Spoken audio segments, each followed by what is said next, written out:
Começamos mais um Saúde em Questão, aqui na TV Alfa Ômega. O meu nome é Guilherme Lapin, eu sou médico, formado em 99, sou cirurgião geral, cirurgião plástico, formado pela Unicamp, tudo feito pela Unicamp. Tenho aperfeiçoamento em reconstrução de orelha, reconstrução de mama, rinologia, cosmiatria. Sou membro titular da Sociedade Brasileira de Cirurgia Plástica. Tenho mestrado pela Unifesp, que é a Escola Paulista de Medicina.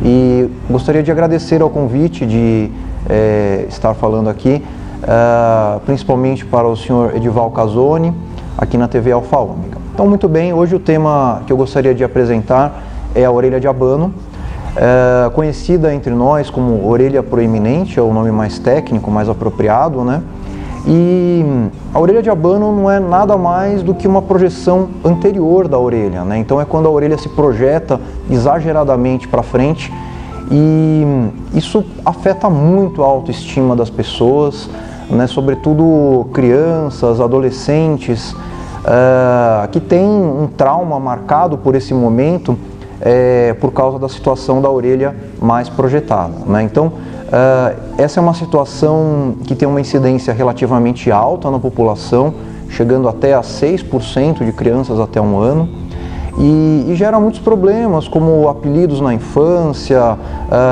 impossibilidade de usar o cabelo solto ou deixar o cabelo comprido, adultos com dificuldade de se expor em público por causa dessa situação, e até problemas mais graves, como transtornos de autoimagem,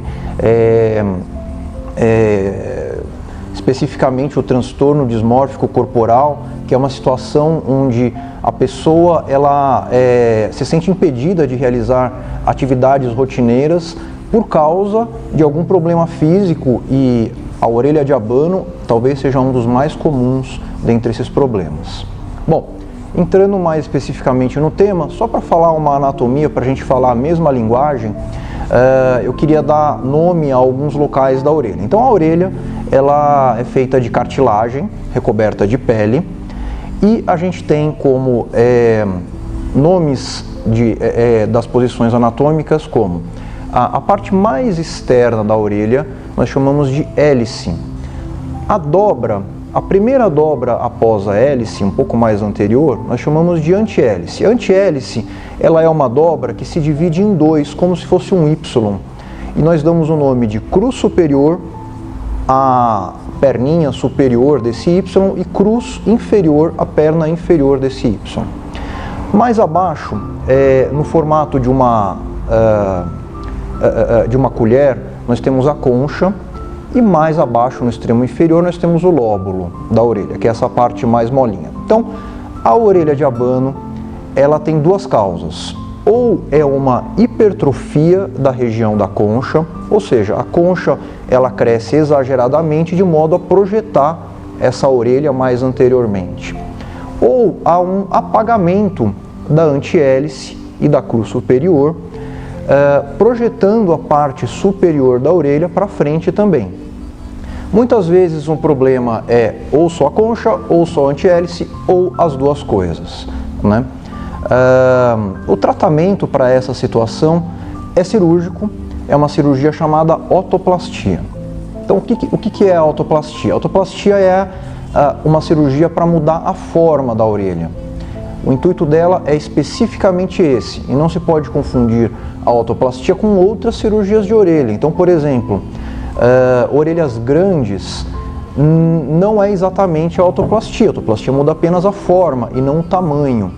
Para orelhas grandes nós temos uma outra cirurgia que não tem a ver com a otoplastia, mas que tem um nome parecido, que é a otoplastia redutora, Bom, a otoplastia ela é uma cirurgia estética, então, Tem alto impacto social por causa dos problemas que nós já falamos, de repercussão na infância, na adolescência, na fase adulta, e é um problema muito recorrente nos consultórios médicos, Então, as mães chegam aos consultórios querendo operar os seus filhos, às vezes ainda pequenos demais, Então, uma coisa muito comum é a mãe chegar com um bebê de 1 ano, 2 anos, 3 anos, dizendo, já quero operar o meu filho, porque eu não quero que ele passe pelo trauma, que ele sofra bullying e quero que ele já entre na escola com a orelhinha corrigida. Bom, a gente tem que orientar corretamente essas mães. Então, quando fazer essa cirurgia?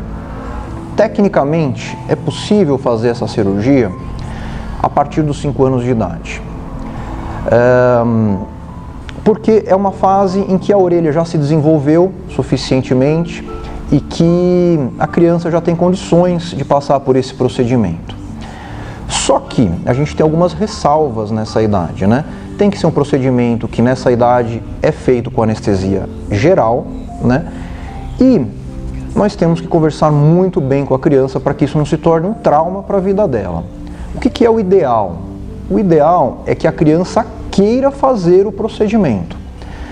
Então, em que situação isso daí acontece? Muitas vezes quando a criança já entra na fase escolar e ela já percebe que os amiguinhos brincam com ela, que ela se sente diferente, que ela tem a orelhinha diferente.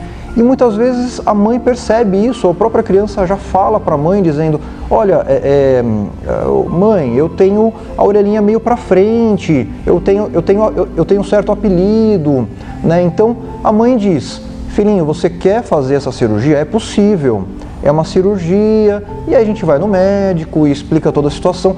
Ela concordando com isso é a situação ideal e é a situação onde ela vai entender melhor o pós-operatório e ela vai ter menos trauma e vai gostar mais do resultado.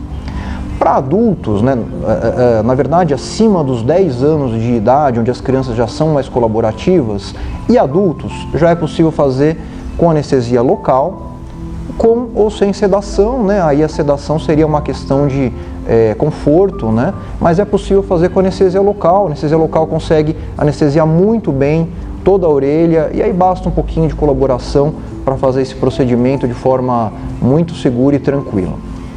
Como que é essa cirurgia? Então a cirurgia de otoplastia é uma cirurgia onde é feita uma incisão, um corte na parte posterior da orelha. É uma incisão que fica muito boa, com uma qualidade muito boa. O paciente provavelmente nunca mais vai ver essa cicatriz na vida. E aí, através dessa incisão, são feitos pontos de modelagem na antihélice, se for o caso dele, né? Criando, então, dobrando melhor essa antihélice e criando a cruz superior, dobrando essa região de cartilagem, né? Ou, se for o caso, fazendo esses mesmos pontos de modelagem na região da concha, trazendo a concha para a parte mais posterior, né? Embutindo a concha numa região criada na parte posterior da orelha. Muitas vezes essa concha é tão hipertrófica, cresceu tanto, que é necessário fazer uma ressecção, é necessário tirar uma pequena faixinha dessa cartilagem da concha para que ela consiga se dobrar. Então, para a gente quebrar um pouco a força de mola, né? Aquela força que empurra para frente. Por fim, se o lóbulo da orelha também for projetado, nós também damos pontos de modelagem trazendo esse lóbulo para trás, né? Então, não é raro o paciente precisar fazer o tratamento nas 3 regiões, fazer a dobradura da antihélice e da cruz superior, fazer a modelagem da concha e fazer a modelagem do lóbulo, trazendo o lóbulo mais para trás. Pós-operatório. Então, no pós-operatório dessa cirurgia, é necessária uma faixa elástica, né? Então, a faixa elástica é uma faixa que passa pela testa, engloba as 2 orelhas, né? E ela tem a função de aliviar a tensão da orelha, porque a orelha tem aquela força de mola que empurra ela para frente. Com os pontos que nós demos de remodelagem, nós trouxemos a orelha para trás, né?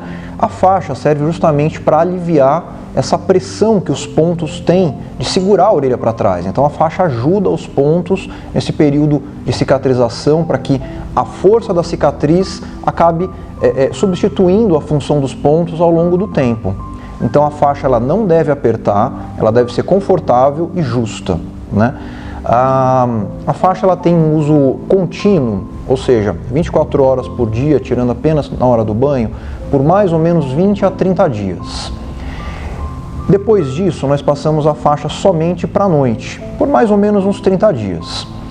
O momento da gente substituir o uso diário por uso somente noturno é o seguinte: eu sempre peço para o paciente, depois de mais ou menos uns 20, 30 dias, tirar a faixa e sentir para ver se a orelha pressiona para frente.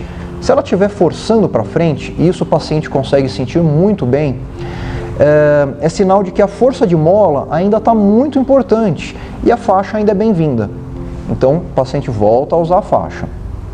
Se ele tirar a faixa depois de 20 dias e se sentir confortável, não sentir mais aquela pressão da orelha para frente, então quer dizer que ele pode passar somente para o uso noturno, que é mais para proteger aí durante as movimentações no travesseiro, né? Bom, é uma cirurgia que tem pouca dor, só nos 2, 3 primeiros dias, né, que tem um pouco mais de dor, e mesmo assim é bem suportável com analgésicos, né, e anti-inflamatórios. Existe um inchaço que regride aí por mais ou menos 2 a 3 semanas, né? Então é um inchaço que também vai bem. E um ponto interessante nesse pós-operatório é que ao longo dos meses a orelha tende a abrir um pouco, né? Ela tende a voltar um pouquinho para frente. Então isso é muito importante porque no pós-operatório imediato a orelha tem que estar quase que hipercorrigida, ela tem que estar colada na cabeça, porque nós sabemos que nos meses seguintes ela vai ceder um pouquinho, ela vai para frente um pouquinho. Isso é desejável, na verdade, para que ela ganhe uma naturalidade, né? Não existe orelha coladona na cabeça. Então, para que ela ganhe uma naturalidade, os meses seguintes são importantes, porque vai ser quando a orelha vai se projetar um pouquinho para frente. E isso é normal e esperado. Dentro das complicações que nós podemos ter nessa cirurgia, talvez a mais comum delas seja justamente a recidiva, né? A recidiva é quando há o retorno do problema. Recidiva no mundo médico significa retorno do problema. E no caso o problema é voltar a orelha para frente. Então a recidiva dessa cirurgia tem uma porcentagem relativamente alta, sobretudo quando o pós-operatório não é bem feito, quando a técnica não é bem empregada, né? E ela chega até 6% dos casos operados. Alguns autores dizem que essa recidiva pode chegar até a 10%. Quando que isso daí acontece, sobretudo? Quando a cartilagem é muito fina e a força de mola é muito grande. A cartilagem é fina, sobretudo em crianças e meninas, né, mulheres, que têm a cartilagem naturalmente mais fina. Então acontece de você passar um ponto de remodelagem nessa cartilagem e esse ponto eventualmente escapar da cartilagem e a orelha acaba cedendo mais do que devia no pós-operatório. De novo, o uso da faixinha é importante nesse momento, porque a faixinha alivia a pressão sobre o ponto e ele tem menor chance de escapar da cartilagem. Outras complicações como hematoma, infecção, queloide, são raros, né? Dificilmente a gente vê na prática médica habitual, mas pode acontecer, claro, em casos específicos, em pacientes que têm problemas de cicatrização ou, enfim, em eventos particulares. Bom, finalizando o tema, eu queria deixar aqui uma mensagem de que a orelha tem outros problemas além da orelha de abano, né? Então, existem vários outros problemas que são corrigíveis pelo cirurgião plástico habilitado. Então, só para exemplificar aqui, os traumas, né, como as amputações por acidente, como aquelas orelhas de jiu-jitsu, né, que são aquelas orelhas em couve-flor, que são por trauma repetitivo também, né? Temos as malformações, onde a criança nasce com alguma alteração da normalidade, né, no formato da orelha, né? Temos as microtias ou mesmo as anotias, que são problemas também de nascimento, onde a orelha simplesmente não se desenvolveu na fase embriológica e exigem uma cirurgia reparadora, né?